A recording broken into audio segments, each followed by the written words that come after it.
We are live on the YouTubes. All is right in the world. So what's going on, man? How are you doing today? I'm doing pretty good, man. I had a good long day of work, which I'm not complaining about, and I like those kind of days. And yeah, just ready to BS like normal. Yeah, we got a lot of stuff going on in the MMA slash combat sports world. We just witnessed UFC 238 last week, and I've been super excited to get on here and talk about that. So I don't want to waste any time. I want to talk about it. I think the whole mixed martial arts world has been talking about one fight in general. Yeah, Henry Cejudo won his champ stuff. Whatever, cool. Good for him, right? Congrats to him. That's an amazing feat, right? Valentina Shevchenko had an incredible highlight reel head kick. Killed the girl. Yeah, seriously, Jessica I may never be the same again. But everyone is talking about one fight: Donald Cerrone versus Tony Ferguson. Yep. Am I wrong? Is everyone not talking about that? I don't think you're wrong, man. I hate that it kind of outshines the other fights, because this card was so good, top to bottom. You know what I'm saying? Like, honestly, if we could probably sit here and talk about every fight on the card. Yes. But um, that one was known as the people's main event. Right. And I love how during they actually brought them both to the center of the octagon, dimmed the Yeah. lights and everything. Mm-hmm. So the UFC is all on that too, which is cool. But yeah, it's the most talked about. You're not wrong. And I don't want to downplay Oh Henry no. Cejudo's win, because I may have sounded like I was doing that earlier, but that was, I mean, it was the main event because it's a title fight. Yeah, and Henry Cejudo's doing a lot of things. He's doing a lot of things right. But that fight itself, did you think that it lived up to the hype for the Henry Cejudo Marlon Moraes fight? Did you think it was a good quality main event? I thought so. I loved the fight. Me too. We saw Cejudo have crazy adversity in the first round. That first round, I was sitting here, I was like, oh no, because I want Cejudo to win. I just love Cejudo. His antics lately have been a little weird, like the whole Right. magic trick thing during the weigh-in stare downs and stuff like that. But other than that, like I love Cejudo to death. Like he's literally the epitome of you can punch me, I can fail, but I'm not gonna quit. Like the man came back and beat Demetrius Johnson, so that's big. So I like the guy a lot, and then like to see him go through that first round, I was like, this is gonna be a quick fight. This is gonna be a quick fight or a long, grueling 5 rounds for Cejudo. And then just to see Cejudo make the change on the fly, come out, change his entire game plan, and put the pressure on Moraes, and then just to see how the fight just instantly got new wind in Cejudo's corner. It was ridiculous to watch it, and it was like, this guy's a champion. This guy changed. We saw Moraes. He didn't really try to do anything different. So he just kind of Marius. All he did, he's really kind of just bit the bullet too and tried to brawl, which you can't do that against Cejudo. So it was phenomenal work from Cejudo. I was really impressed and I loved it. Yeah, I mean, he was eating those leg kicks, so the Marlon Moraes leg kicks are no joke. Oh, for But sure. but yeah, he, like you said, Cejudo was able to change game plans midway through the fight, and he was able to get it done. But really, what I want to talk about is the whole champ thing. It seems like, yes, it's a big accomplishment, but it seems like hmm a silly gimmick to me. I think now it is. I think I'm not a fan of Conor really, but when Conor did it, it was something new, and we're saying like, oh wow, this is cool. But now it seems like everyone's almost abandoning their division to go chase the champ title. Which this could just be my opinion. I don't like that in a sense. Um, I like the idea of champ if people would actually defend both their belts. We haven't seen that yet. Right. We have not seen that yet. That I mean, feels to me, impossible though, to defend both belts. It feels like it I'm- can't be done. exactly, because you're gonna either hold up one of the divisions or both of them. Instead of getting where you could get 2 fights at flyweight, you're only gonna get one fight at flyweight and one fight at bantamweight. Or you're just gonna say fuck flyweight and go 2 times at bantamweight. Exactly. Exactly. It's It seems like it's something to do when the UFC is like, oh, okay, we don't really have a headline fight because maybe they felt like if they put Marlon Moraes versus like an Aljamain Sterling, just to throw a name out there, that wouldn't sell tickets quite the same as putting Henry Cejudo, who's a former Olympian, a current UFC champion. It just feels like it's something to do when they're in a hole and they need a main event fight for a pay per view. It doesn't feel like it's really being used properly. You know what I mean? No, I get that. You know what I'm saying? For me, like a good example of that would be Max Holloway. Max Holloway cleaned out his division pretty much. Right. That's a good time to move up. Yeah. Cejudo just barely won the belt. Yeah, he just won the belt. Granted, he beat the greatest of all time in Demetrius Johnson. Mm-hmm. Another example too is Amanda Nunes and Cyborg. They had no other opponents for Cyborg, so they were like, okay, let's do Amanda Nunes. That's a money fight. Exactly. Instead of manufacturing an opponent for Cyborg, they used a proven commodity. Mm-hmm. The champ thing just feels like lazy matchmaking. Exactly. And don't get me wrong, I like the idea of having fighters having all the power in the world, but at the same time, it has to make sense. Like there's fights for Amanda Nunes at bantamweight. Honestly, Holly Holm being one of them. I mean, no one's talking about her, but Jordan Durandamine just had an amazing fight where she dominated, and she's ranked number one right now in the bantamweight division. So I mean, there's fights for them. So if the champ thing is going to be a thing, I want to see it after division is cleaned out. Yeah, After that, and then at that point, because I think this is how champ's going to be. Champ is when you're ready to move up a division or down a division, and you're trying to stay there. exactly. Right. Like John Jones. John Jones wants to go for a champ. I won't argue. He's beaten every single 205er. Yep. He's been dominating that division for years and years. So I would not have a problem if John Jones wanted to move up. But if you want to do if you're doing lazy matchmaking and you're like, oh, we need money, let's do Kamaru Usman and Robert Whitaker because we don't have any legit challengers for Usman. Not just as an example, not saying there are no legit challengers for Usman. It just. But it seems like they make that assumption though when they do that. Right, exactly. Like you mean to tell me there's not a legitimate challenge for Henry Cejudo at 125?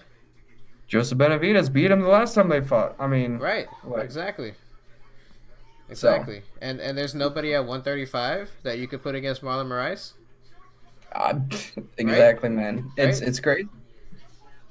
I mean, like a guy we just saw not too long ago knock out Cody Garbrandt, Pedro Munoz. Right. What's wrong with him? Or Aljamain Sterling, who's been on a tear. He's probably gonna get the next title shot. That's what it looks like, right? After he won his fight. Or even Cody Garbrandt. I mean, he did lose his last fight, but he's still a big name. He's still a big name and a top contender. That's my issue. I'm on the same page as you. Do his two losses even count against Dillashaw? Can you look at those as legit losses? I mean, no, you can't really. It's got that asterisk next to it, just like John Jones. Right. Always going to be asterisks next to all of TJ's fights. And the thing is, people aren't.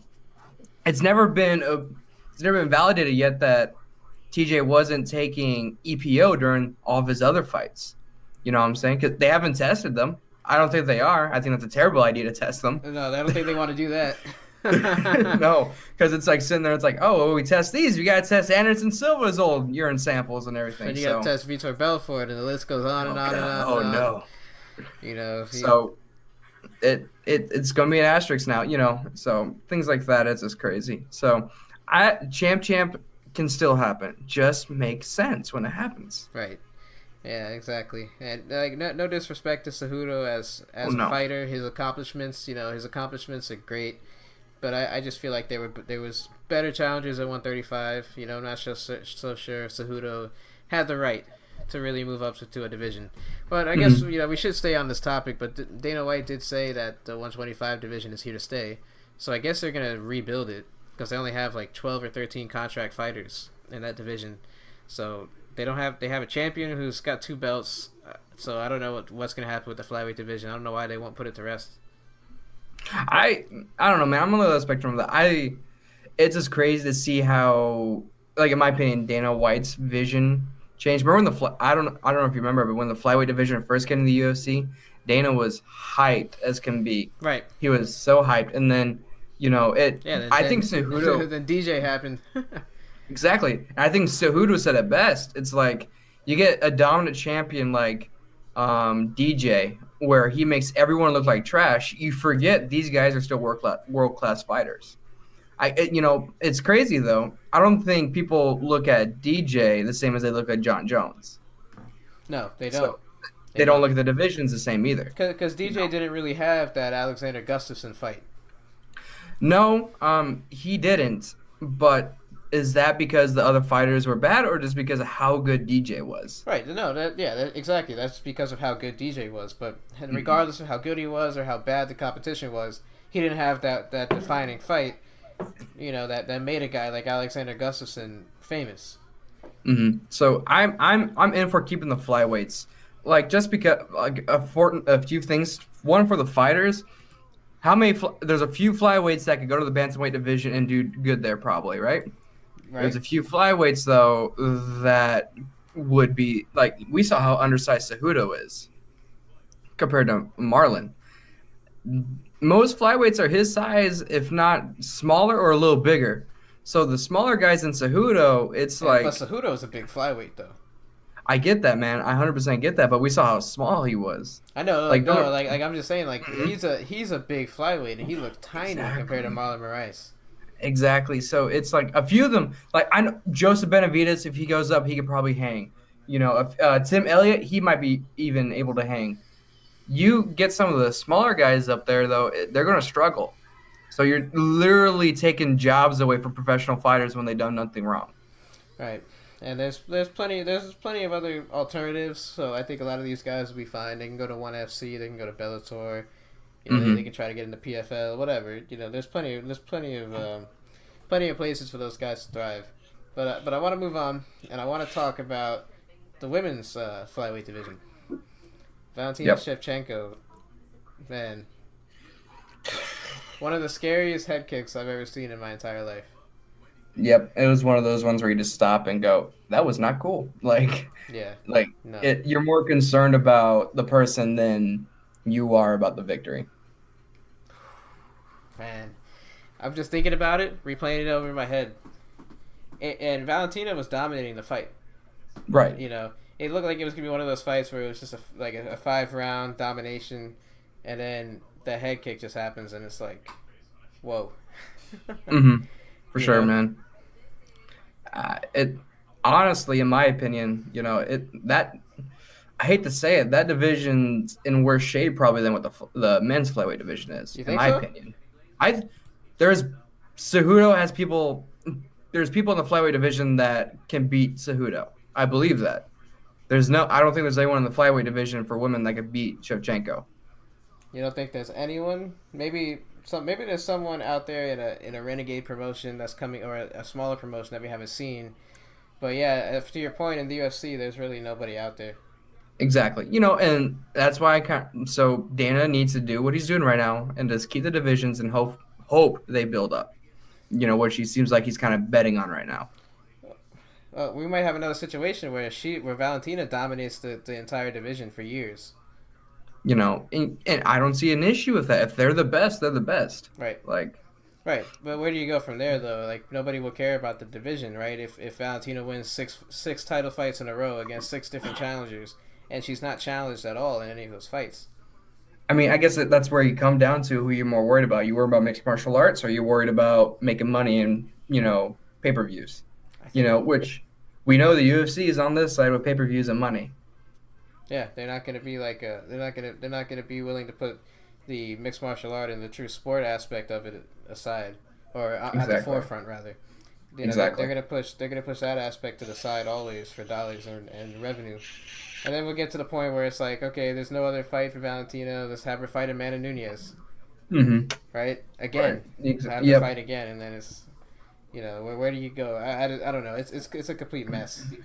The women's division. Do you think there's too many divisions in the UFC? I don't think there's enough fighters. Enough. You don't think there's enough fighters? Like enough quality fighters, or just enough fighters in general? I don't know, man. I'm a big believer in, there should be a division every 10 pounds. Like, I'm a firm believer in the 165 pound division and then move 170 up to 175.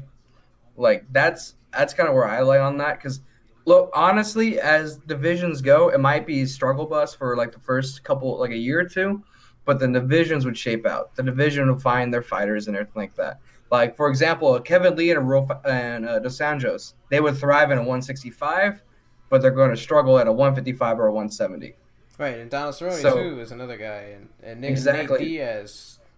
So those guys are going to, it might take a little bit, but those guys, you're going to find the fighters that finally find their good weight class and that they're best at. So, but the thing is, the UFC is not going to take that chance to hurt a little bit to possibly get better for the future.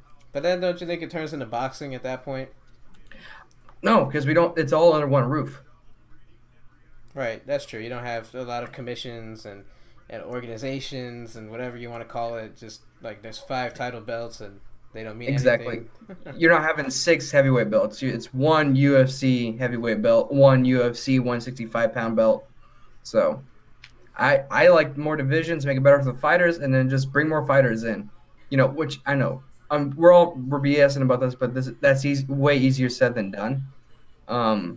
But I think that, in my opinion, that's the route to go if you want. If we're going to go add more division route. Yes, sir. Well, let's talk about the fights. I hyped it up earlier. Now we gotta talk about it. Tony Mm-hmm. Ferguson, Donald Cerrone. The fight. Tony Ferguson got the win via doctor stoppage at the end of the second round.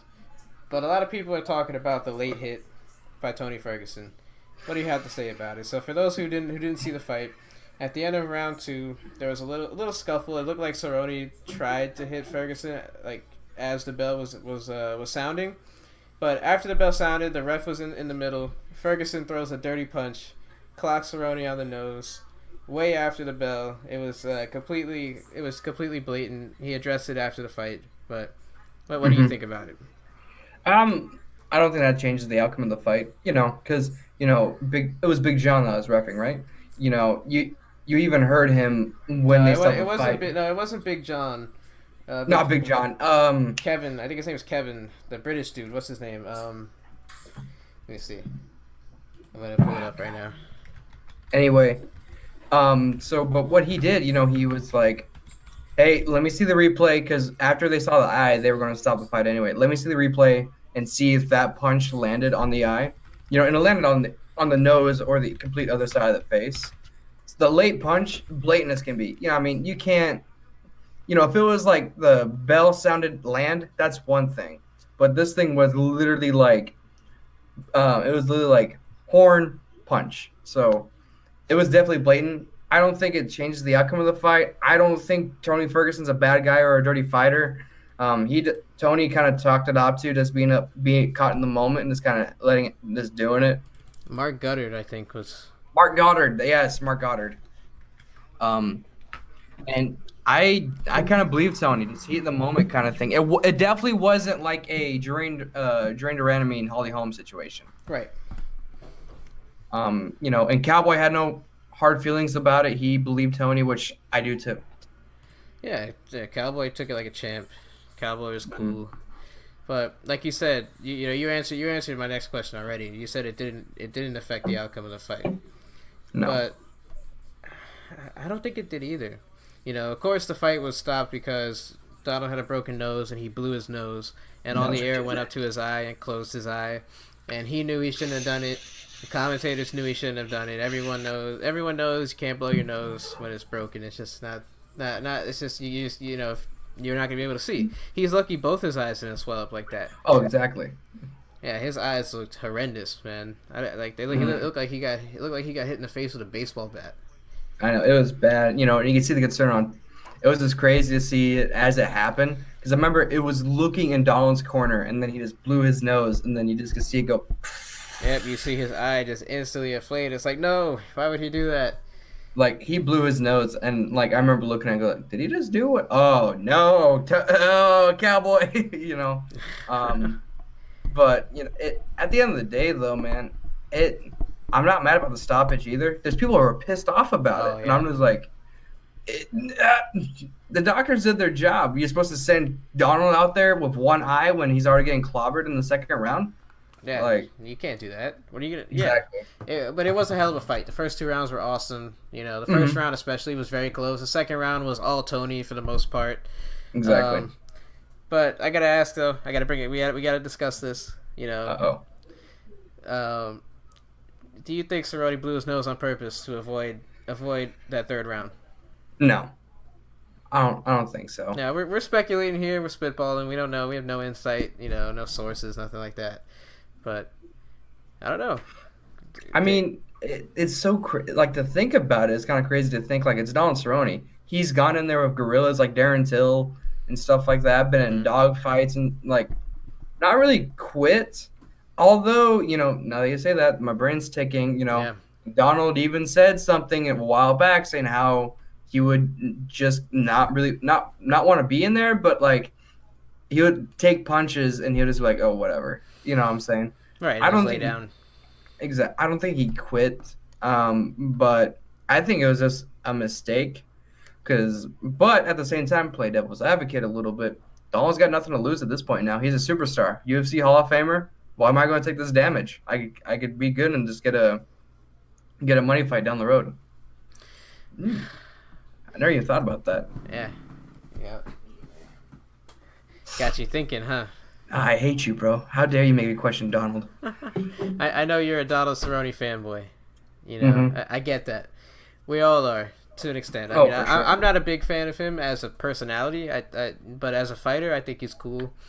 Personality, whatever. Yeah, he told a cool cave story on Rogan's podcast, but I don't How know. dare you?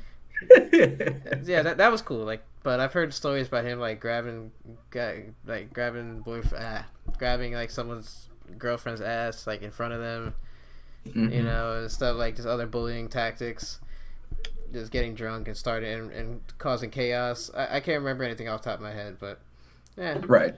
but nevertheless, whatever. All that stuff aside, let's talk about Tony Ferguson. So Tony Ferguson, what else does he have to do? I mean, Khabib already mentioned it at his press conference, and we could talk about that too while we're riding this lightweight train.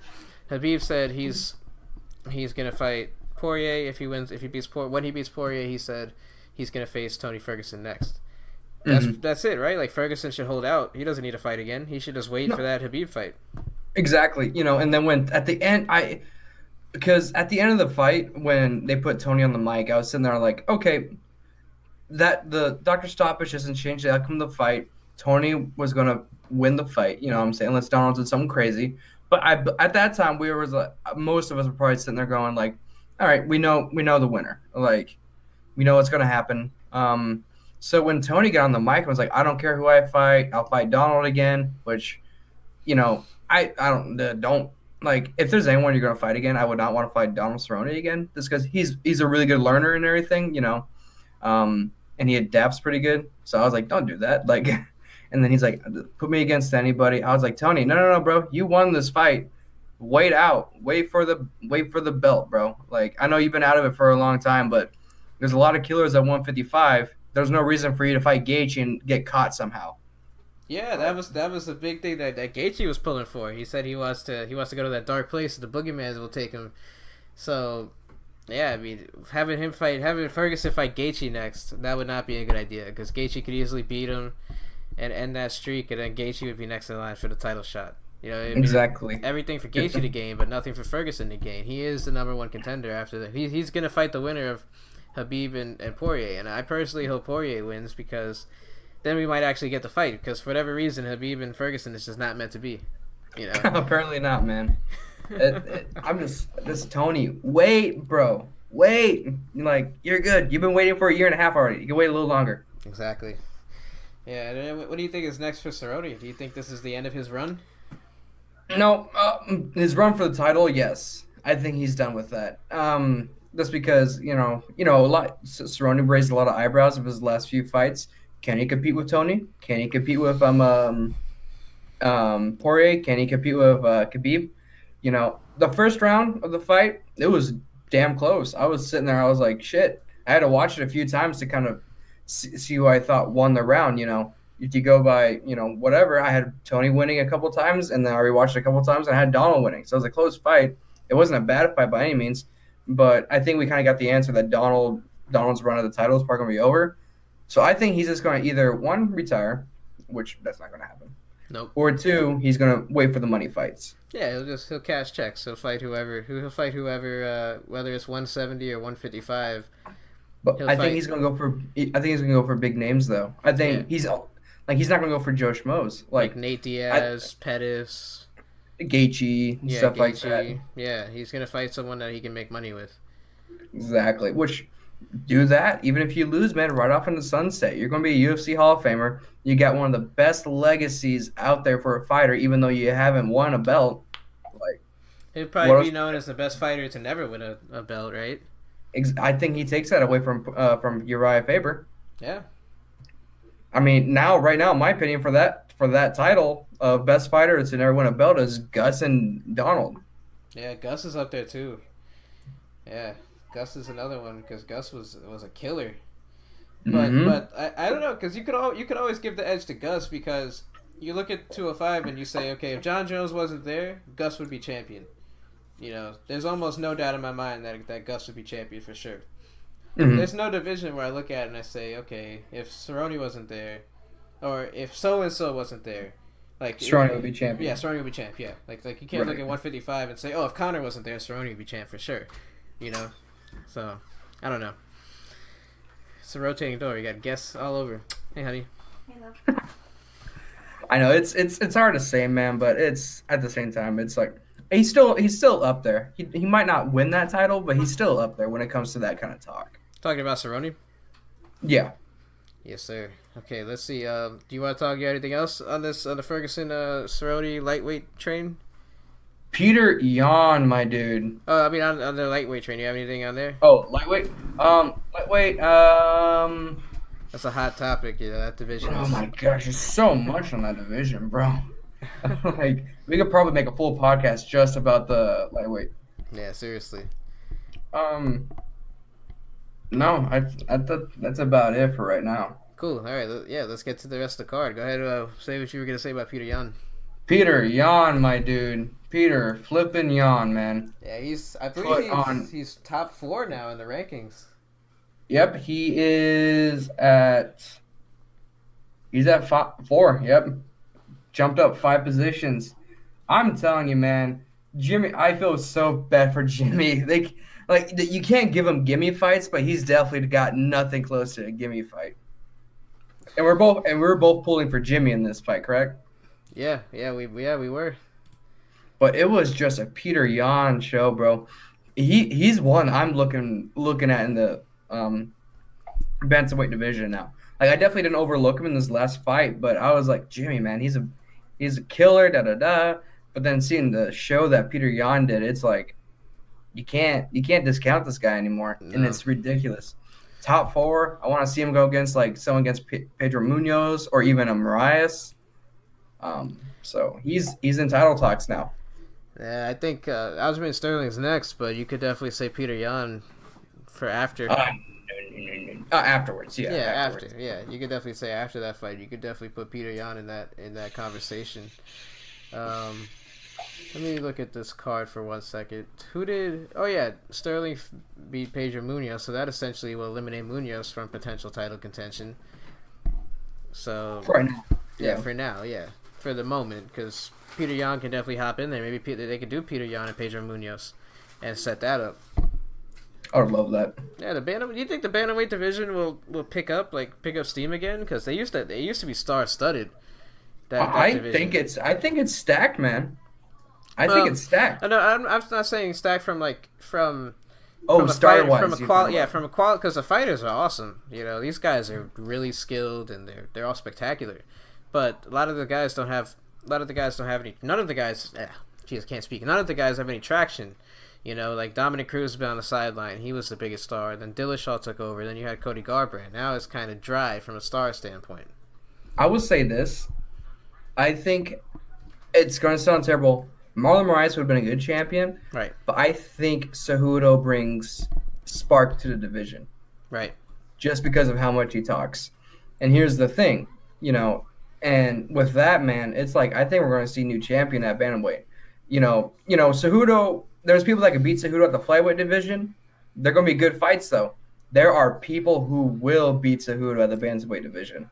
Oh Like, I yeah. hate to say it, man, but it's like, Marlon Moraes is a killer, but like Cejudo versus Sterling, that's crazy. Cejudo versus even Pedro Munoz, Peter Yan. It's like those are hard, hard fights for Cejudo. Oh Um, yeah. Just about every top contender in bantamweight is going to be tough for Cejudo. exactly. So I think this Cejudo being there and talking, even though people might calling him crazy and stuff, he's bringing light The to the king lighter of cringe. divisions. Exactly, man. He's bringing attention to the lighter divisions, which is going to be good. I think Cejudo is going to make stars out of these guys. I agree. I do agree because Cejudo does bring a larger than life personality that we don't have right now at the bantamweight division, Mm-hmm. aside from Cody Garbrandt. Uh, let's talk about the big boys for a second. Oh man, do we have to? Ivanov, man, he really pieced up Tai Tuivasa. I thought I know. when I watched it. I mean, one of the judges scored at 29-28. I'm not quite sure where they saw that. That's just No, me. I thought Tuivasa, he got outclassed in every way, and it was bad. that was Ivanov's coming out party, right, to the mainstream audience. A Mm-hmm. lot of It people was, already man. know what he can do, and he kind of killed Tai Tuivasa's run, his little push that he was getting too. Mm-hmm. It was just bad though because I remember me and you talking like, if Tai Tuivasa is gonna have advantage, it's gonna be on the feet, and that first round really closed that book real quick. Oh yeah, Like after he dropped yeah, when he dropped Tai Tuivasa within what the first minute and a half yeah. It or was something like that. yeah, it was about the I first was minute. like, I was like, oh shit. Well, Ty's definitely not going to take it to the ground. This is going to be rough. Don't get me wrong. Ty got some nice, nice strikes off and like brawls. Hmm. That's about it. That's his only shining moments in those fights. You know, um, Ivanov did a really good job of making it his game, and he dominated that fight. He did. He really did. And what do you think is next for him at the heavyweight division? Because when you look at it, I mean, he's number 11 right now in the UFC rankings. I mean, you could give him Alexei Oleinik. That's a fun one. Maybe Alistair Overeem. Alistair Overeem seems to be a guy that if you can get past him, then you're championship material. Hmm. He's kind of like the measuring stick, even at his age. But what do you think? I got 3 fights I want to see him. Olynyk's good. Right. That's a good little jump. Now you might go crazy over this. Cain Velasquez. I was looking at him too. Yeah. Mm-hmm. Cain Velasquez or Alexander Volkanov. Do you think Kane would take that fight though? No, he wouldn't take that fight. That's a dangerous fight for Cain, especially Yeah. how he looked in his last fight. Yeah. That's a dangerous fight. Kane is only going to come back for somebody he can main event with. I don't know if they can put Ivanov and Kane on a main event. I would watch it. Oh yeah, I would watch it too, no doubt, no It's doubt. hard to have these discussions because it's like we're both hardcore into this stuff. Yeah, exactly. Yeah, I'm looking at it from the casual standpoint, like the everyday person that's gonna tune into ESPN and watch a fight.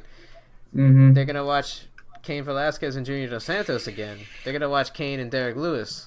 They're gonna watch Kane and Ngannou, but they're probably not gonna watch Kane and Ivanov. No, And no. that's unfortunate. Exactly. I would love that fight. I think it'll be interesting. But I think those are the 3 guys that you see Ivanov go against next. I don't want to see him jump up to a Derek Lewis or a No, Curtis Blade. No. Keep not him yet, keep not yet. him keep him top 5 and below for a little bit. Curtis Just Blades would so be interesting, though. That would be no, one. That'd be one to see. that would be one to see, man, but that's also because here's the thing, man. I'm a big believer in this. You got to build people. I think this happened like the Darren Till, and a couple of other guys where they get hype trained and then they get to the top guys and they just can't compete yet. So just let them work up the rankings. Don't just throw them up there. Right, exactly. Um, I don't know. The heavyweight division's getting kind of exciting, man. Bro, I've always loved it, and it's getting better and better, bro. Like it's good crap. Like Stipe Francis Jr., who is looking amazing right now. What shit is he taking? Curtis Blades, Derek Lewis is always a fun one to throw in there. He could knock anyone out in that division. Yeah, he's got No, one punch knockout power like I've never seen exactly. before. Alistair Overeem's so exciting. Volkanov, Volkov is still dangerous. It can be. I mean, and they got Kane. Oleinik can submit anybody. I think top nine and up, in my opinion, are still just killers, killers. Yes, sir. Like so, All right. Go ahead. it's like even you take number nine versus Alistair Overeem, which Alistair Overeem could probably beat most people in the heavyweight division, honestly. And Oleinik was giving it to Overeem, so it's like it's stacked. Not stacked in the sense of other divisions, but it's stacked with talent that a lot of these guys are so close when it comes to skill and able to beat each other. That's always the fun thing about the heavyweight division. That usually the title changes hands very frequently. As it is in boxing or MMA. Let's talk about the women though. Back to the women's straw. Actually, not back to, but we're our first discussion about the women's strawweights. Tatiana Suarez defeated Nina Ansaroff. And so now we can talk about the strawweight division. I know you've been wanting to talk about this. I've been wanting to talk about it. We got a lot to say, but let's look at this fight first before we talk about the other news in this division. So Tatiana Suarez got the win here. A lot of people thought that Nina took a third round. Did you agree? Yes, I did agree with that. Yeah, Tatiana looked kind of tired, right? No, that's actually she actually hurt her neck at the end of the second round. She did hurt her neck. Okay. And that's what happened because So that's why that explains why she looks tired then. Well, yeah, of course, because she's a wrestler. She wrestled her top. I don't think she didn't get tired. I don't. Well, no, that's why she looked. That's why she looked fatigued because exactly. she was in serious pain. Mm-hmm. So and you can't. She did flipping. Nina did win the third round, but it's like it was just crazy the shift though, because like if you walked in without even watching the first two rounds, if you walked in watching the third round only, you'd be like, shit, Tatiana has lost this fight. But that's not against her. She got injured and she bullied through it pretty much. But the first two rounds kind of went exactly how I thought it was. It was a mauling. That was a mauling. God, Khabib of the strawweight division, bro. I'm telling you, man. You called that for sure. I'm all over her dick. All over her dick. Oh, man, I don't know how her boyfriend would feel about that. Oh, golly. I don't care. Geez, I had something and I completely forgot it. Where's that? Oh, okay. So, Tatiana Suarez, you would think after that big win, right? You would think she would be the number one contender for the women's strawweight division, right? Mm-hmm. But she's not, according to the UFC. I got something to say about that. Go ahead and finish what he's going to say, though. Yeah. So she has been overlooked, if you will. I'm trying to. I can't find it now. Hold on. I had the article here. Where is it?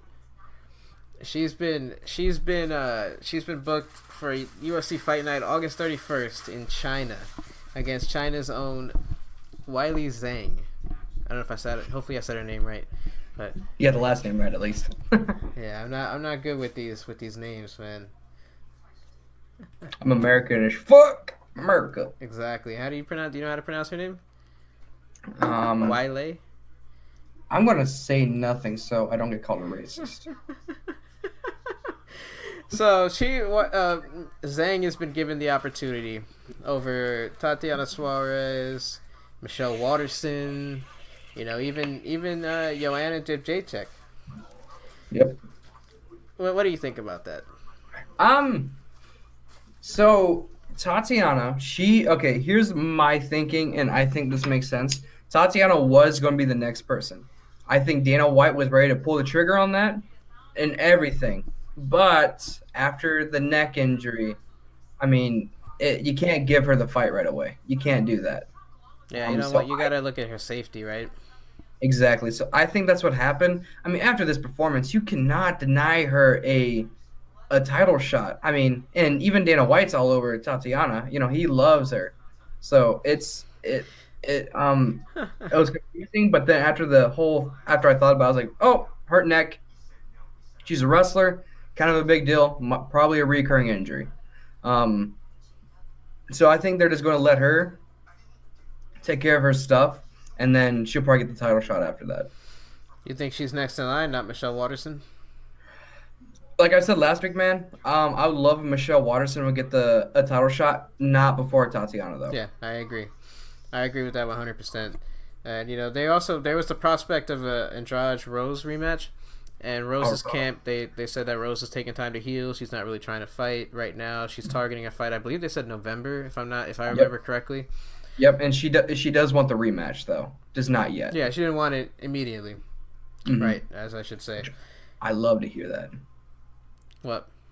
That the fact that Rose isn't done. I love to hear that, man. I know. Yeah, yeah. The women's MMA needs her. She's a badass, man. She's one of the best fighters in the world. Period. She's just point blank sure. an amazing fighter. I got the NBA Finals in the background. Klay Thompson just went down hard. I Uh-oh. don't know if you follow basketball, but yeah, I Klay. know KD just went down hard earlier. Yeah, last game he's out for the season. Now Klay Thompson went down holding his knee. Man, the Warrior, they're falling like dominoes over there in Golden State. Jesus. Yes. He's done. He's done. Oh no. He's done. Yeah, he can't even get up. Oh my god. That's Crazy. terrible. That's actually terrible though. It That's the is. worst case scenario for a team. What's next? Steph Curry gonna break his neck? Seriously. Yeah, like Steph Curry was holding his hamstring earlier, when I was watching it like in the first half. He was holding his hamstring. But jeez, wow, it's like just injuries, man. I don't understand. It's killing free agency. Okay, I don't want to get into that. So back to the topic at hand. Sorry, go ahead.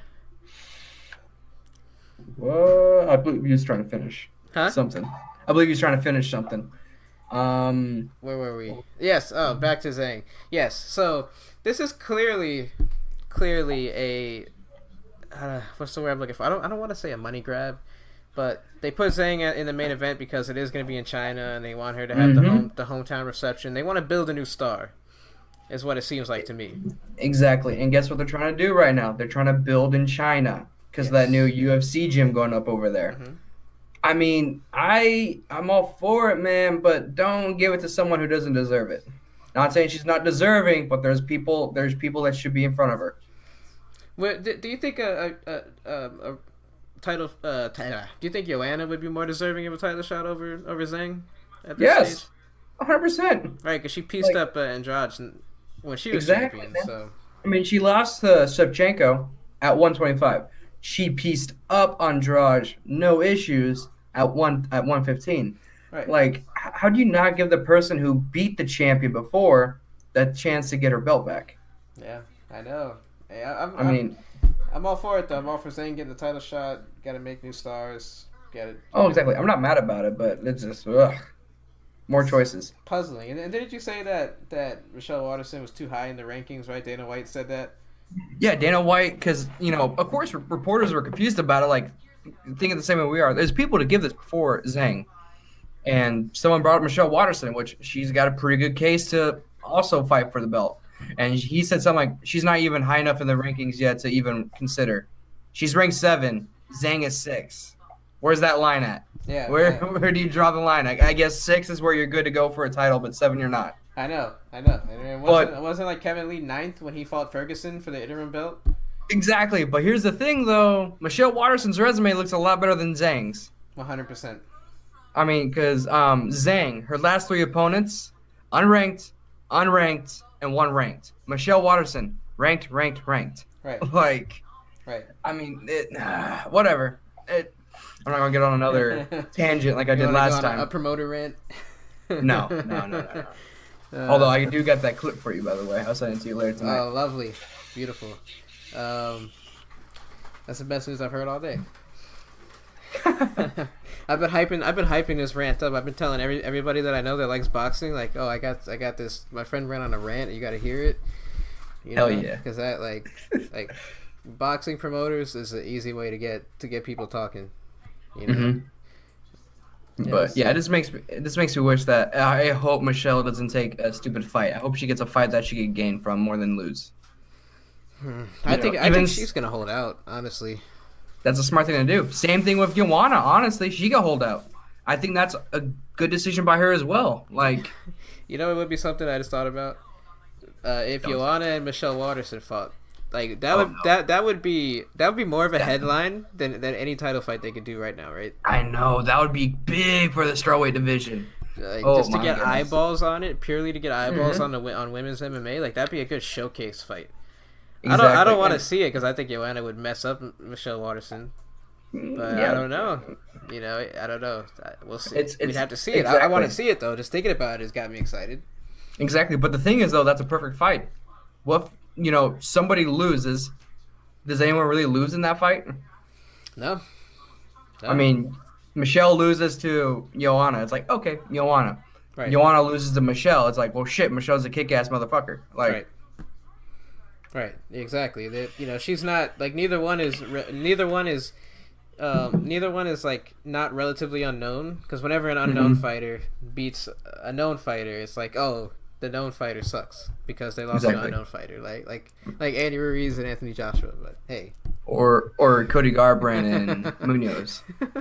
Man, you keep on throwing shots in there. You're a proud man over there, aren't you? uh, let's see. Let's look at the rest of this card, though, man. Carolina lost again to Alexa Grasso, or not again to Alexa Grasso, but she lost another fight, and her opponent was Alexa Grasso. Oh my gosh, it looks so good. It looked so good. Yeah, Alexa Grasso really made a fan out of me. Mm-hmm. Are you For sure, excited for man. her going forward? I am. I am. Just because I feel bad for Carolina just because of the situation she's in. But to beat Carolina like that, you have to be world class, top of the world. Yeah, Like she you have to dominated be good. Carolina, man. That was Exactly, man. I mean, just that's why I was so impressed with Michelle when she beat her the way she did.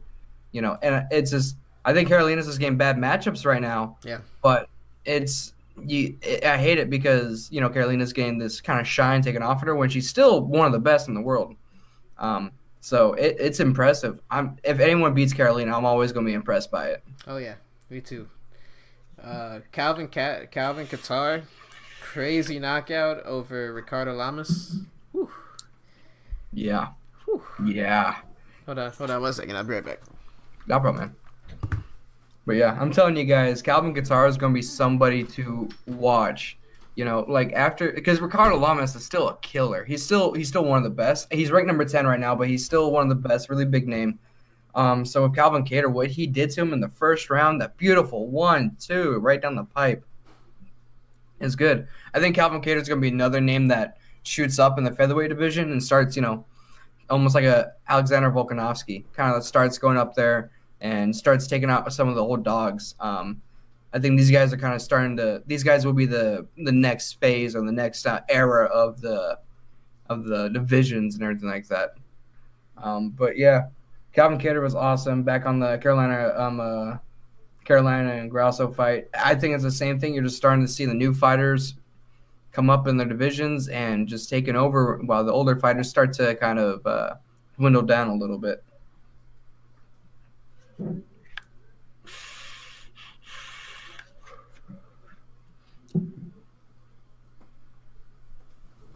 But this makes you wonder though a little bit, especially the Calvin Cater and all that stuff. It's like, how many of these guys are we going to get? Are we just going to keep on getting like the onesies and twosies, or are we going to see a giant wave? Because it's starting to look like we're getting a giant wave of these new killers. We're just definitely seeing that at light heavyweight with Johnny Walker, Reyes, and who's the other guy?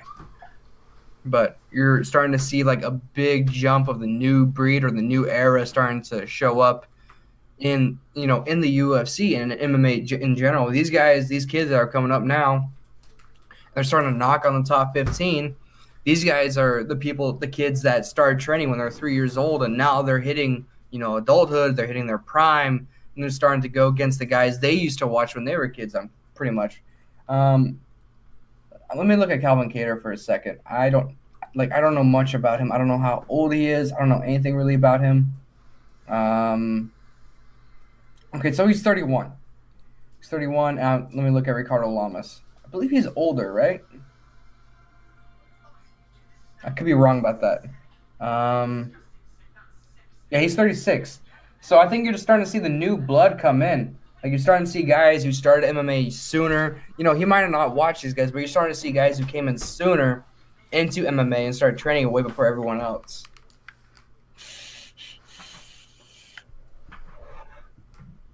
Welcome back. Great to be back. Okay, Yep. so let's see. What were you discussing while I was gone? I was just talking about how like now we're seeing like not so much the new breed, but almost like the new era of fighters coming in, like with Calvin Cater, Alexa Grasso, Tatiana Suarez is starting to come in and kind of starting the new era of the divisions. Yeah, it's like mixed martial arts is evolving, I mean, like every other sport. exactly, man. I mean, you look at Ricardo Lamas, killer. He's still a killer, man. He's still top. But then Calvin Cater, he's 31. Ricardo Lamas is 36. But we're starting to see the difference with guys who started mixed martial arts training, not just boxing, not just Right, wrestling, but mixed martial arts training from the very beginning and right. working their way up. And imagine the next wave of people that are like 21, 23, 19, 20 years old that are training now. Exactly, man. Like, It's crazy. I'm excited. yeah. Where do you? How far off do you think we are from when we start seeing like where we see it, just people that are amazing at every aspect of mixed martial arts? You know, where we start seeing someone that's just as good of a wrestler as they are at Muay Thai. I think it's when I don't think it's going to be up to fighters. I think it's when coaches figure it out. And we might be. I think we're still not a ways off. I think we're a while off from that. I think in not two generations. We could say generations because I would say Dominic Cruz is a different generation than Cody, and Yeah, Cody is a different generation than who's an example Munoz. I don't know, something like that. So I think in two more generations we're going to start to see those type of fighters. really? You think we're only two generations off? I think 2 to 3, man. I think we're almost there. I mean, with a lot of fighters, you're there. Look at, um, I guess for example, look at John Jones almost. I mean, he could take the fight wherever he wants, and he's gonna be comfortably good everywhere. I think, of course, right now you have your special breeds who are just good at everything, but I think here in a little bit, that's going to be the norm that you're good at everything. Yes, sir. Okay, well let's see. Do you want to get off the 238 card? Do you want to talk about some other news? I mean, you did pass over Sterling versus Munoz. Oh, I did. Oh, Yeah. I thought we kind of grouped that in with the other bantamweight banter. I Let's do mean, it. yeah. Oh well, yeah, we didn't really talk about the fight itself. Actually, no, you're right. And Aljamain Sterling, he proved that he's on another level in that Oh 135 my division. gosh. He put himself up there in the top three, in the top in the Hmm. upper echelon. Like you know, he made Munoz look like second class. Like he was so much better than Munoz that night. Exactly. I mean, you look at honestly, I was sitting there, I was like, this is the guy that beat Cody. I know. I thought that a few times in this fight, which I feel terrible, but it's like Sterling made you really think about that. It's like this is the guy that beat Cody, and Sterling just looks so good, man. Won the fight everywhere it went. Um, so I think is it just the fact that Aljamain Sterling just got that so much better, or did they just throw Munoz in there too soon? Oh no, I don't know if they threw Munoz in there too soon. Munoz has. Let me read you. Let me read you some notable losses that Pedro Munoz has on his resume. Rafael Ansuncao, Jimmy Rivera, and John Dodson. Okay, fair, You fair, know, fair. but he does have a win over Cody Garbrandt, so that also helps him out significantly in his push and the way he's going to be viewed by the promotion. It does, man. But also, you got to look at the fights at the same time. It's like, it's a lot of what ifs, but what if Cody didn't decide to bite down on his mouthpiece and brawl? Right. I mean, because before that, Cody was winning the fight. I agree. You know, but that's a lot of what ifs. But things happen for a reason. It's like people could be like, what if Marlon didn't get tired against Cejudo? So Right. Exactly. And Aljamain Sterling, he also has a loss to Asuncal, and he has a loss to Marlon Moraes. mm-hmm. So that makes this very interesting. Exactly, and I think that's what's good that Cejudo won. It's because Marlon, he was never a champion, but he kind of cleaned up the division a little bit with him coming up. So I think with Cejudo winning, it opens the door for a lot of these guys. Yeah. Yeah. Exactly. A guy like Aljamain Sterling can get in there, but I mean the fight itself. Did you see anything that stood out to you about like from either standpoint of like from Aljamain or Pedro Munoz, did anything really stick out to you that you can remember? It honestly, for Sterling, that fight, all it showed me was that Sterling was as good as I thought he was. Right. Just because, like I said, man, he won the fight everywhere he went, hands down. Yeah, on the feet, on the ground, it didn't matter. He Exactly. Yeah, he did his thing. He's he's probably gonna get that. He's probably gonna get the title shot. He should be the next opponent, but you never know. You You never never know in know. this world, man. You never know. Cejudo might go up to 145. Yeah, he might go up to 145 and try to fight Frankie Edgar. Oh God. So let's talk about Cejudo. So let's get on. Anything else you want to talk about this card before we talk about Cejudo again? No, I mean the early prelims were good, but the big names got taken out of the way. I know, right? Angela Hill went down again. Poor girl. Yeah, so Henry Cejudo proclaims himself to be the greatest combat sports athlete of all time. Yep, you heard that right. So Henry Cejudo says that he's better than whoever you want to throw out Kurt Angle, throw out Muhammad Ali, Mike Tyson. Henry Cejudo's better than all of them in his mind. Demetrius Johnson, John Jones. What say you? No. That's a hard I no. mean, exactly. Don't get me wrong. Comes to the UFC rankings. Oh, for sure. I lost you. You were frozen for a second there. Oh, you went frozen for me too. Okay, I was just going to continue the show. No, go ahead. Any Uzis. But does Cejudo? It's a hard no on that. But does Cejudo have good talks though for UFC pound for pound rankings? Yeah, 100%. When it comes to combat sports, no. You got people like Ali. You got those mother truckers out there. Like, don't get me wrong. Cejudo has won a gold medal. Can't take that away from him. He is a double champ. Can't take that away from him. At the same time, though, there's wrestlers who gone to the Olympics and won 4 gold medals. There is boxers who went undefeated for years to come and has so many titles. I mean, if he goes on and does a tear like this for a long time, go for it. Then you can proclaim it. But at the same time, it's hard to like you were saying earlier, it's hard to compare, apples to oranges. Like, you're never going to see Cejudo jump in there with, like you were saying, a heavyweight boxer to prove that he's the best. Yeah, you can't proclaim yourself the greatest combat sports athlete of all time. It's too broad. It's too broad of a stroke. You can't sit there and say, oh, I'm the best, when you're not gonna get in there with an Anthony Joshua.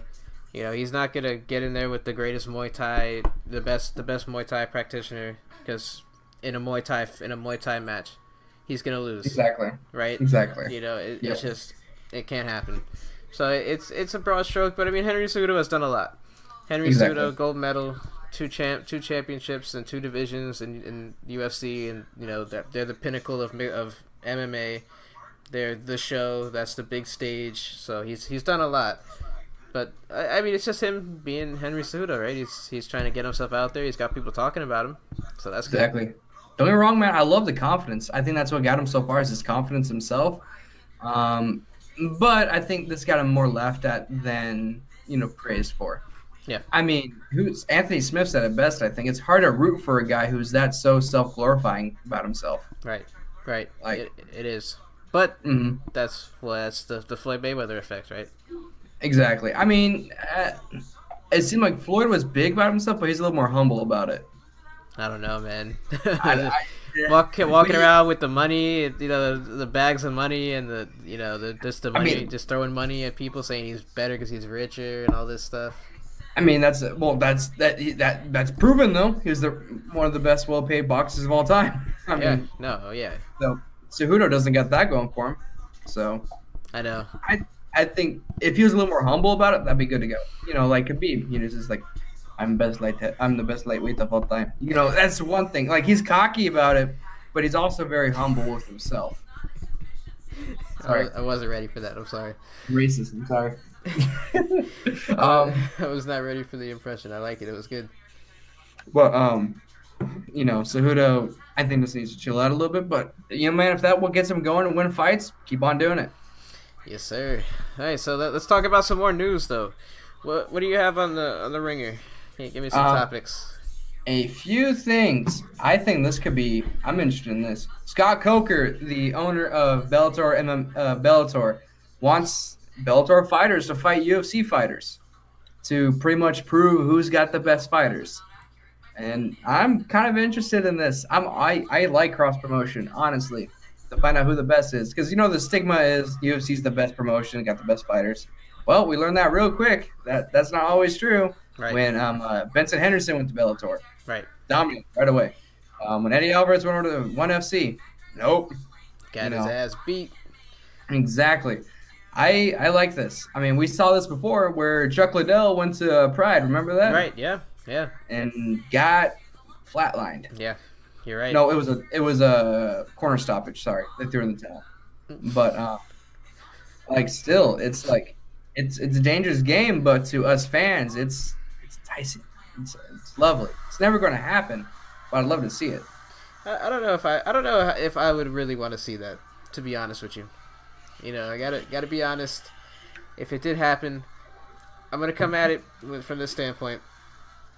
A lot of people were excited to see the WWE and WCW Right. interject, and it flopped. I just think when you have a guy like Dana White, a guy like Scott Coker, yes, WWE, WCW was different circumstances, but the egos are too massive.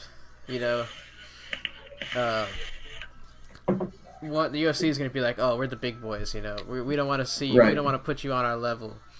I just feel like it would be watered down mixed martial arts if it did happen. I think there'd be a lot of bullshit involved with it. Yeah. That didn't need to be there. Right. Like it would just be it would just be the UFC wouldn't want to expose. The UFC wouldn't want to because they'd have all the leverage in this situation if it were to happen. They wouldn't want to expose Bellator's best fighters. So it would be just guys that nobody's really knows, and who probably are on the level of the fighters that the UFC would pick. Oh, exactly. They wouldn't put like a Douglas Lima against somebody. They wouldn't ask Rory McDonald to come fight somebody. They would just pick a champion that they know could not compete with a UFC champion. Yeah, exactly. Or like Lyoto Machida, who's out of his prime and who we've seen in UFC recently. Exactly. Like they're definitely not going to beg Gegard to come back and fight either Stylebender or Whitaker. That ain't gonna happen. No, yeah, exactly. So I think if it did happen, it'd be a shit show.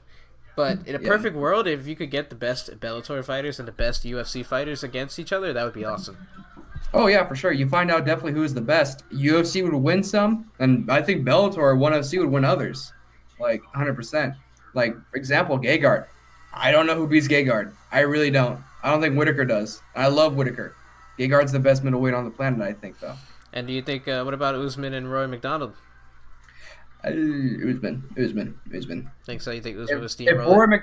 If Roy McDonald after this next Gracie fight is still the Roy McDonald, that doesn't seem like he wants to be in there. What about Ryan Bader going up against Cormier? Oh golly, haven't we seen that fight or no? No, we haven't. I don't think so. Yeah, that'll be a good fight, but I think you have to put the chips in DC's corner though. But that'd still be a good fight. It'd be too hard. It'd be too difficult to bet against Daniel Cormier, against anyone aside from John Jones. If you put him in there with anyone, it's hard to bet against him. It really is. Mm-hmm. Yeah, I mean I think Scott Coker going out there and saying this to the media, I think it's a ballsy move, and it got people talking for sure. But Scott Coker's always been that guy. He's always been that guy that's going to say things to keep Bellator relevant and to keep himself relevant. And I think this is a good move by Scott Coker as well, because if the UFC has no comeback to this, you get what I'm saying? Yeah. It's like it's either one Dana White goes, "Oh no, we're not going to do that," and it's like, "Okay, man, I get it. You don't want your fighters to be shown that they're not the best." Or they do it, and it will happen. If they do it, they're going to find out that there's Bellator champions that are better than UFC champions. Right, but I mean, if the UFC doesn't respond, and then Coker keeps going at it, and he's like, "Oh, respond," or just keep poking the bear. At what point is it like, haha, this is my little brother? Like, where the UFC is like, "Oh, little brother, you're so funny." I think, the best thing for the UFC to do is just to ignore it. Just whatever. And then if Bellator wants to keep bringing it up, then they're just going to make themselves look even more silly. Exactly. Because at this point, everyone knows, UFC might not have all the best fighters, but they're the biggest promotion. Right. Yeah. So if the UFC entertains it, they're just fueling it. Right. Exactly. Yes, sir. What else we got on the ringer? Let's see here. This is kind of one. Dana has said that he wants Sage Northcutt to retire. Good old Sage Northcutt. Gotta keep him Yeah. relevant, right? I don't even know if I really want to talk about this guy. I'm just kidding. Yeah, I mean, we saw what happened in ONE FC. He got completely steamrolled. I can't remember the gentleman's name that fucked up his face. He had to have 8 surgeries, or he had 8 broken bones, whatever it was. Mm-hmm. Yep. Maybe it might be. I don't think it's completely out of this world for someone to say, No. hey man, you probably should retire after that beating that Exactly. he suffered. And he's a good looking dude. He's young. He could go do movies or TV shows or a YouTube show. He's got a heavy social media presence. He can easily market himself in anything that he wants to venture into. Exactly. And I have no problem with Dana White saying this. My only problem with this though is that your former boss who let you go is now telling you to retire. That's my only thing about it. I mean, it's kind of a dick move in my opinion. It is a dick move, but Dana White is a dick. Exactly, but Dana White didn't mean it in a mean way. It was definitely because, like you just said, he's got so many different outlets where he can make the same amount of money, if not more. Why fight? Why fight? Right. Honestly, I mean, he could probably make more money doing other things. Exactly. I mean, it's because you bring up the thing. He's not like other fighters where they need to fight to live. He's got so many options. So I think if Sage Northcutt takes the advice and he retires, man, I think it's going to show. I think it's going to show a lot of fighters you don't have to keep doing this if you don't want to. You don't have to keep doing this to have a good life. There is other outlets out there that you can take. Which Sage Northcutt though, he's good enough. He's young enough to where if he wants to keep fighting for another so many years and be good, he can still do that. He can still grow and learn. He's only 23, so yeah, he still can get better. But. We could have a long debate here. So let's go to the next topic. All right, big one. Khabib officially shoots down the Conor McGregor rematch. And that was an awesome press conference interview he gave. Oh, he begged me to not kill him. When I tap him out, he said, "Please don't kill me." Khabib is funny, man. Just the way he talks, Yep. It's awesome. I appreciate that he took the time to learn English. Because he would not be as big of a star as he is if he didn't. Exactly. So yeah, I think it's awesome that he does, and every time he speaks, man, it's gold. He's definitely not overlooking Poirier though, too. I think that's another big takeaway from this press conference. But yeah, he officially shot down the rematch that I thought was going to happen. I was 100% sure in my mind when that fight took place last October between Conor and Khabib that they were going to run it back. I thought for sure that was going to be the next fight, because the world was buzzing, completely buzzing when that fight went off the air. But hey, I guess Khabib's not interested. But how much leverage does Khabib really have? Or not leverage? I'm sorry. Would Khabib really turn down a fight if Dana White says, "Hey, we're going to pay you $10 million, fight Conor again"? Khabib has got. I'm saying this in quotation marks because I don't believe it. Khabib just signed the biggest UFC deal there was when it comes to money. Right. So I don't think Khabib's really worried about money at this moment. He's going to make a crap load of money against Poirier. He's going to make a shitload versus Ferguson and a crap load if he fights GSP. I don't think he's worried about money. This is if he beats Poirier, he's going to make he beats Poirier. Money. Even then, man, when he fights Poirier, win, lose, or draw, man, he's going to have enough money to ride off in the sunset and never fight again. He probably already has that after the Conor fight. Exactly. He's not. I don't think he's different from Conor. He's not worried about money. He's got enough money to live the rest of his life out in a cabin in the woods, not worried about anything. So, I honestly think Khabib just isn't worried about money. He doesn't care. I think he's just worried about beating the best and being the best. Exactly. The rematch would be enticing, but I personally don't want to see it. I don't want to if there was some controversy, if there was any angle where you could say, okay, here's a reason for Conor to fight Khabib again. There's really no reason for it aside from it being big box office. Exactly. There's no other justification though. It's not like you could say, oh, Khabib finger poked him or eye poked him or Khabib had a late hit, or he held on to a submission after the bell rang. Like, there's nothing you can say. There's no angle to justify this rematch. So I Exactly. don't think I And really want to see it. the only thing there was is the fact that Conor said his foot was messed up. That's why he's so flat-footed. But at the same time, he lost to grappling. Yeah, he got He did. smashed. Exactly. And that's where you honestly, if you got a messed up foot or a broken foot or whatever, that's where you want to go is to the ground. Yes, You don't sir. want to be standing, and so it's, and people say Conor looked flat-footed. The first 2 rounds, I don't see that. Conor was doing his normal hoppy stuff. So, not saying the injury didn't happen, but I don't think it affected his game as much as people thought it did or claim he did. I don't want to see the fight. I think it's going to be exact copy, if not worse. Yeah, exactly. Hey, what you got? What else we got on the? Let's see here. You got a couple of fight announcements. Yeah, couple good Oh, ones. yep. We got Dos Anjos versus Leon Edwards. And we're seeing Dos Anjos right back at it. Which I have no problem with that. I don't either. I'm excited for this fight, but I'm pretty confident in Dos Anjos in this fight. I mean, would you agree or disagree with that? Yeah, I would have to agree. I Mm-hmm. haven't seen a lot from Leon Edwards though, so I'm not gonna say yeah for sure. I don't know. I have to do some film. Watch a couple of Leon Edwards fights back. He defeated Gunnar Nelson pretty effectively, but Right. Dos Anjos has been in there with some real killers, man. Exactly. I think he's the best of the best, aside from the top 5 or 6 of that. Aside from the top 3 or 4 at the welterweight division. Mm-hmm. For sure. I mean, it's just levels to this game. So, and Gunnar Nelson's at one level, and Dos Anjos is at a completely different level. It's a big opportunity for Leon Edwards, though. No, it's huge. What I'm saying? Because, I would say this, Dos Anjos is definitely a gatekeeper, in a sense. So I would say this before I say gatekeeper. Brendan Schaub, he defined a gatekeeper to me, and to me, I was like, oh shit, yeah, that makes total sense. Because the way he looks at a gatekeeper is if you beat that person, you're going to get a title shot, Right. kind of thing.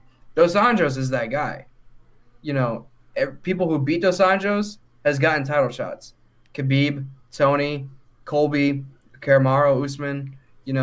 He seems like he's that guy. If you're able to beat him, man, you're going to get a title shot. So this, like you said, this is huge for Leon. If he could beat Dos Anjos, he's in the top. He's in the top 4 right away. Yeah, it's a big deal. It's going to take place at UFC on ESPN 4 in San Antonio. So, Mm-hmm. and that's pretty cool. We're going to see that San Antonio's getting a fight card. And I wonder what else is on this card. Let's see if I can find it real quick. If there's any other fights. Let's see. Liz Camarucci versus Roxanne Badafri. Walt Harris versus Alexia Oleinik. There's some fights on there. There's a couple fights, man. Mario Batista versus Jin Son. Andre Arlovsky versus Ben Rothwell. Our boy Greg Hardy is on the card too. Greg Hardy and Juan Adams. Yay! Jan Adams? Yep, Juan Adams. Yep. That's gonna be a fun one. Yes! Yes! Yes! James Vick versus Dan Hooker would be good too. Oh! Dan Hooker's got a lot of heart. Dan Hooker he got does. the shit kicked out of him by Edson Barbosa last time we saw him. That was scary. That was bad. Yes, Sure, sir. stop that fight. But yeah, man. So that's big. I'm ready for that fight. What other fights we got coming up? Let's see here. We already covered the Zhang fight. The one you brought up, Derek Lewis and Ivanov. Yeah. But that's not looking like it's official, right? No, it's not official, but you're saying that he called out Derek Lewis. He did. I like the idea of that. Nothing official there, but man, sign me up for a Derek Lewis fight. I mean, that's a big. Go ahead. Go ahead. I'm sorry. I need to stop interrupting you, man. I'm terrible You're at good. that. You're good. That's a big jump for Ivanov. But if he's going to make a big jump, that's the jump to make, in my opinion. Hell yeah. I mean, that's the person to fight if you want to jump the ranks. Because people look around him. Alistair Overeem, that's rough. Curtis Blades, that's rough. Derek Lewis, that's his best fight, in my opinion. Yeah, I mean, it's definitely the most winnable.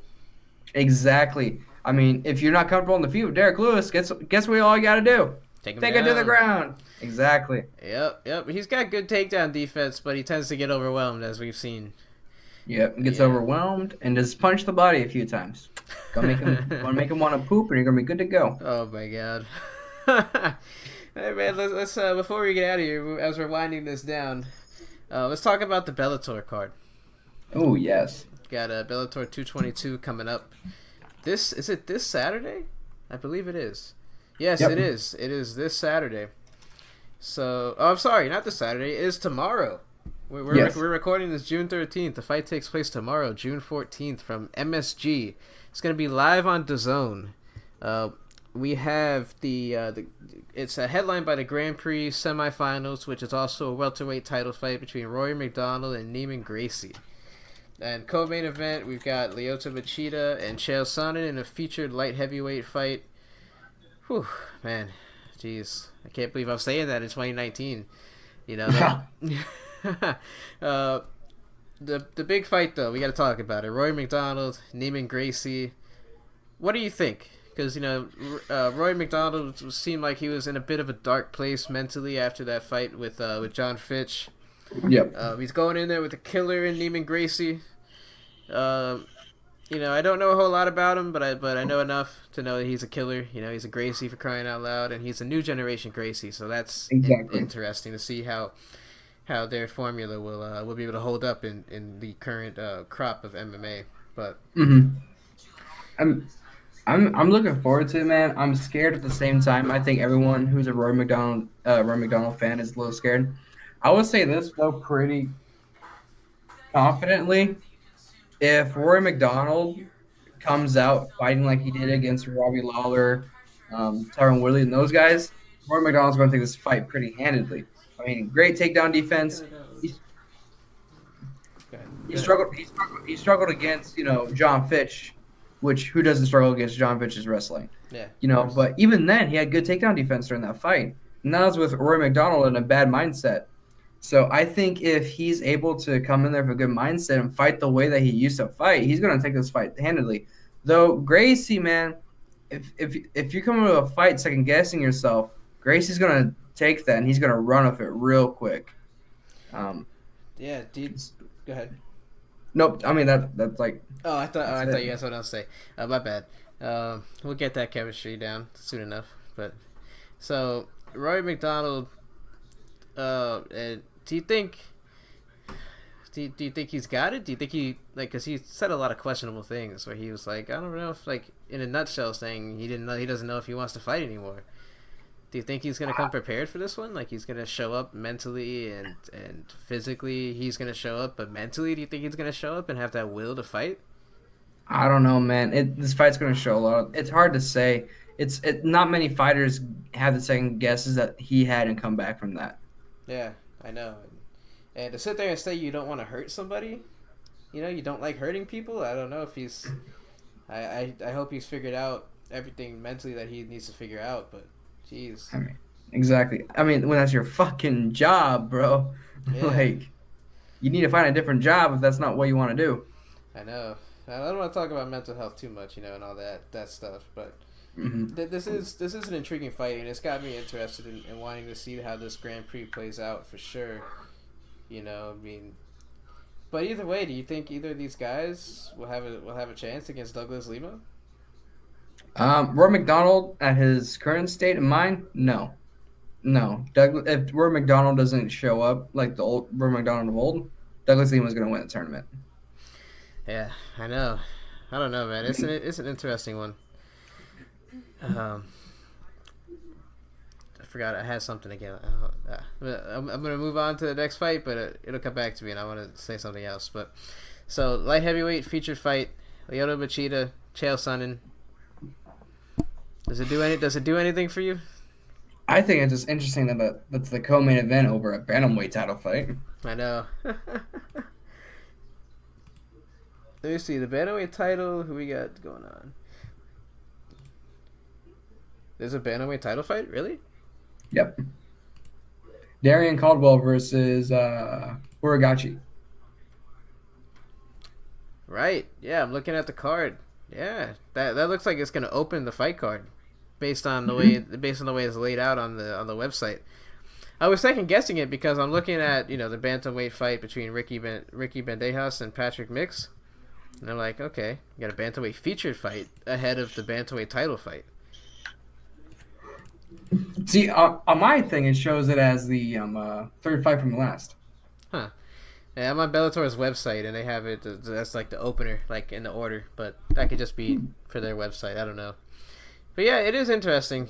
But I guess with the star power of Chael Sonnen and Lyoto Machida, you have to put them on second to last. I guess from Right. if you're a promoter, right? I don't know. Right. I've never been a promoter. You're not a promoter, but what would you do hypothetically? Like, wouldn't you want to have the biggest stars on close to last? I mean, you're not wrong. I mean, yeah, why not? Even though the fight is probably gonna suck, it's gonna be a It's bore fest. It's gonna be Chael just wrestling poor Lyoto to death. If Chael doesn't put the pressure on, man, this is gonna be worse than Lewis and Nagano. Like it, man. I'm going around when this fight got announced. I was like, okay, all right. And then as I thought about it, I was like, why? Wait a second, what? Yeah, you got two It's because guys. Go ahead. Machida is really known for his great knockouts, but what else is he known for? Playing defense. Playing defense and not doing a lot. I mean, we saw Dan Henderson chase him around the octagon for 3 rounds, like shit. Um, which I feel like it's gonna be the last same thing with Chael Sonnen, just trying to chase trying to chase Machida down. Yes, And sir. it's star power. Don't get me wrong, but it's gonna be a boring fight. Yeah, it's gonna be a snooze. What do you think about the Darian Caldwell, Kyochi Huraguchi? What do you think about Don't that? know. I'll be honest. I don't know much about the rest of the card other than Dylan Dennis and Aaron Pico. Oh yeah, I forgot about that one. Is it wait Aaron Pico? I thought it was. Aaron Pico is facing Adam Borix, and Dylan Dennis is facing Max Humphrey. Oh right. Yeah, I was tripping out. Okay, Aaron Pico. What is there to say about him? They're putting two rising prospects against each other. Yep, I mean, they're kind of putting this is like they're like, all right, whoever wins, we're putting all of our chips in that corner. I know. This I hate it. I it's hate it. I silly. really hate it. Like, how about you just put them against other people and build them both up? Right. That's what I was gonna say. Cause like I've talked about it. Me and Luber have talked about Aaron Pico on here a lot, and it's just been like it's just tough to see when you see a guy that's hyped so heavily and just it not pan out. It's tough. Right. Right. I'm trying to find I'm trying to find him. Like I can't find him on the. I'm looking at Bellator's website and I can't find him on the card. Who is he fighting? Aaron Pico, Yeah. Adam Borix.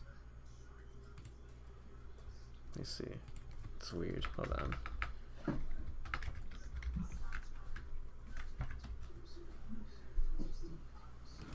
Yeah. There we go. Finally found it. Jesus. I guess Bellator needs to update their website. And who was the other fight you were looking forward to? Dylan Dennis?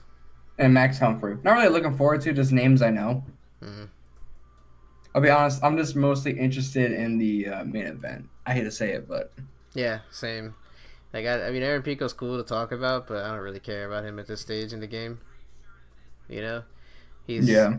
he's been a mixed bag. Maybe one day he'll come up, but Hmm. right now after that knockout loss, what more is there on him? What more can we see?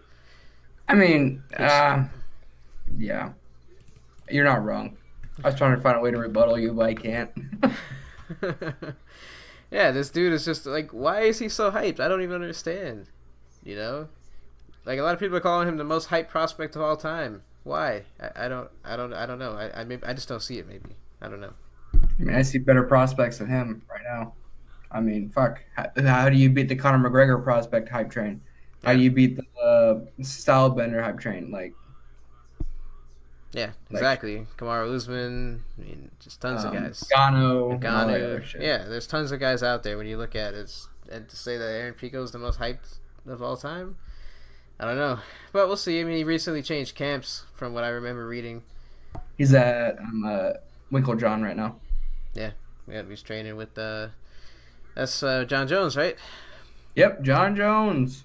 John Jones, Holly Holm, Michelle Watterson. Yep. Yeah, so I don't know, man. What else you got? Anything else you want to add in there before we get out of here? I mean, nothing really big. It's more little silly stuff that just more to laugh at, like the Justin Bieber crap. But other than that, no. Yes, sir. All right, well, good. Plug what you want to plug. Same thing as last week, guys. Come follow me on Twitch. Twitch.tv/unnoticed legacy. I stream games, a lot of UFC 3, and also a lot of other games just whenever I feel like playing it. And yeah, that's it for me. Yes, sir. And as always, you can catch the show on wrestlingwithheat.podbean.com. Catch it on iTunes, Spotify, etc., wherever you get your podcasts. Got a lot of pro wrestling talk coming. The pro wrestling world's heating up, But yeah, that's pretty much it, man. All right, Well, man. Sounds good. yes, sir. We'll talk to you guys next week. All right. Peace.